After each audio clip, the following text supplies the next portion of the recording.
suamimu, hidupmu berkah. Ini perempuan sekarang dia lawan suaminya.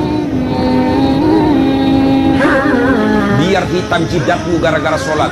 Kau tadarus setiap hari di rumahmu. Senin Kamis kau puasa, tapi suamimu tidak ridha dalam hidupmu karena kau pembangkang. Jangankan masuk surga, baunya surga diharamkan bagimu. Dengar itu ibu. Kau kira gampang jadi laki-laki? Di luar kita setengah mati kerja cari duit. Dipikir bagaimana supaya kau bisa beli baju.